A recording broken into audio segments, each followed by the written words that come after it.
So how do we know when opportunity comes knocking? Well, the whole idea with opportunity is that we don't know when it's going to come knocking. But for sure, when we go off track, we avoid the opportunities and we walk away and shy away and build a wall between us and the opportunities that we're always waiting for and looking for.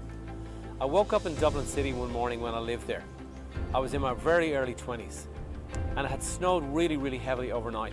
When I woke up the next morning, my car was outside the front driveway and my dad's car was in the driveway, and both cars were covered in snow, and the road outside was covered in snow as well, so not many people were out driving. So we got up for work and to go to work and do the things that we have to do, myself and my dad. So I helped my dad dig his car out of the driveway and we got his car out. We started to dig my car out, which was on the side of the road, just to give it a pathway into the road. As we did, just down the road from me, we could hear a car coming down the street, and there was nobody driving that morning. But this car was coming down. There was only 1 or 2 cars per every minute or two. And this car started to skid coming down towards myself and my dad. So myself and my dad stood back, and the car was going quite slow, but it was still skidding. The brakes were on, and the guy driving it was nervous. And the car came straight down and banged right into my car and damaged it so much so that it couldn't be driven. So I decided to go back to bed. And my dad said to me, "Don't go back to bed, son. You got to do what you got to do." So to go to work meant I had to go to the bus stop, stand at the bus stop and get a bus and go through all of that through the city and everything that you got to do. But I listened to my dad and I decided I got to go to work because I got to do what I got to do. So I went into my house, I put on my big heavy wool socks, we put plastic bags over our feet. That stops the snow. If the snow gets into your boot, it stops the water, the snow turning to water and touching your toes, to walk to the bus stop. I got to the bus stop, and by the time I got to the bus stop, I still had 8 or 10 hours of travel and work ahead of me.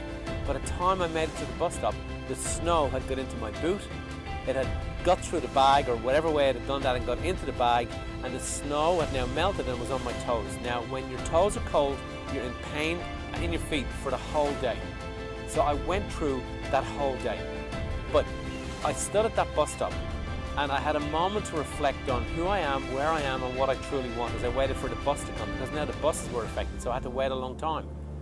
And in standing at that bus stop, I made a decision that I was never, ever, ever going to spend my day living in Ireland. So I made a decision to leave Ireland, standing at that bus stop.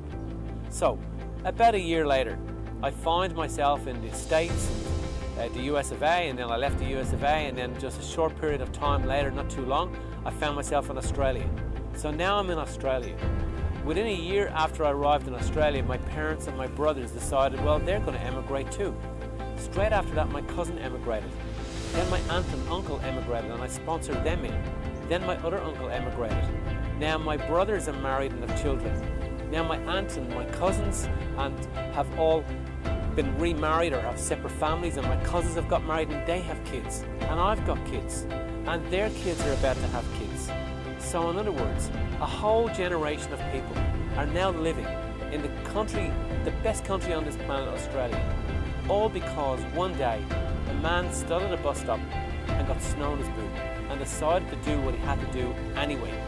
Had I gone back to bed that day and not gone to work, I would never have had that awakening moment, and that opportunity that I always was within me to create would never have found the inspiration, and the inspiration happened when I went through the pain of doing what I had to do anyway.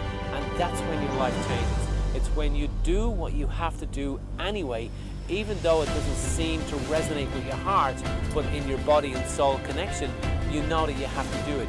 And that's where your opportunities are waiting for you.